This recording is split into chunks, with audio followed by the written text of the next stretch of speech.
Hi, this is Meredith Rutledge, Assistant Curator at the Rock and Roll Hall of Fame and Museum. The Rock and Roll Hall of Fame and Museum will open its latest exhibit, Women Who Rock, Vision, Passion, Power, which will illustrate the important roles women have played in rock and roll over the last 100 years. The exhibit will move through different eras of rock and roll, demonstrating how women have had a profound impact on popular music and American culture. The exhibition spotlights more than 70 artists and fills 2 entire floors of the museum, featuring costumes, instruments, handwritten lyrics, video and listening stations, and much more. Wanda Jackson emerged from a small town in Oklahoma in the 1950s to become the queen of rockabilly. Her hit song, Let's Have a Party, was actually first recorded by her friend Elvis Presley, who had encouraged her to play rock and roll. Wanda played this vintage Martin D18 guitar throughout her career. Martin D18s are a favorite of guitarists and are now among the most collectible of vintage guitars.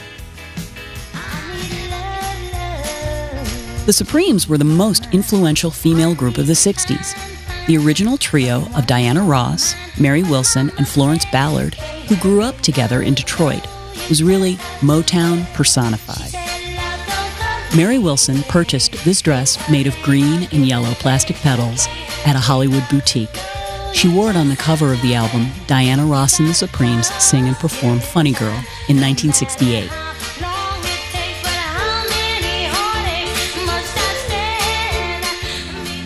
Mavis Staples began her career at age 11 with her family group, the Staples Singers, in 1950. The group went on to become one of the most successful and influential gospel groups in America. Mavis herself began a solo career in the late 1960s and still continues to perform today.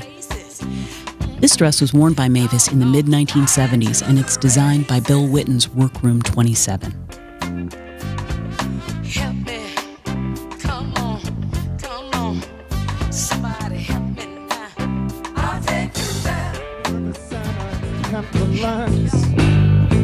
Tina Weymouth formed Talking Heads with her bandmates in 1974. The band really appealed to the developing punk rock scene in New York City, eventually becoming one of the most adventurous and visionary bands in rock history. Tina played this 1972 Fender Music Master bass guitar on stage and during the recording of the first 3 Talking Heads albums.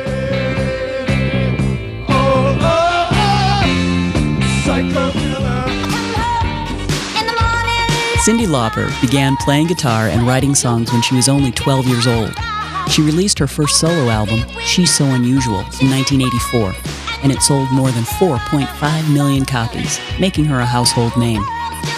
Cyndi Lauper can be seen wearing this outfit on the cover of the She's So Unusual album.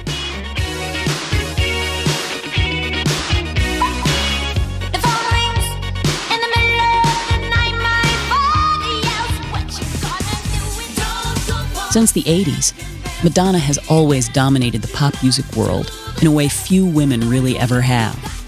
Despite controversy throughout her career, she has always managed to stay at or near the top of the charts. This iconic outfit was worn on stage by Madonna during her provocative Blonde Ambition tour, which Rolling Stone magazine called the best tour of 1990.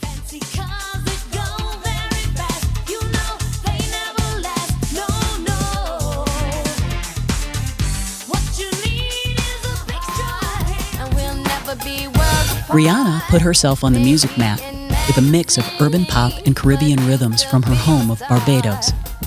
She sold 15 million albums worldwide and has won dozens of music awards, including 4 Grammys, all by the age of 23. Rihanna wore this Philippe and David Blonde bustier during her performance at the 2008 American Music Awards and won 2 awards that night.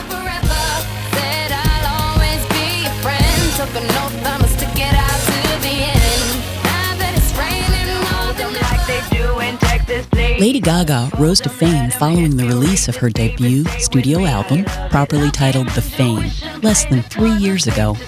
She's won numerous music awards, including 2 Grammys, but not, of course, without pushing the envelope, especially in terms of her style.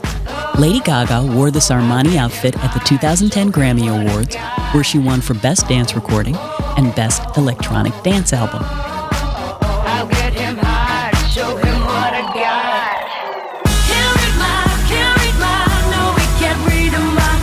You can see these and other iconic collection items from the world's most influential women in music when Women Who Rock opens at the Rock Hall.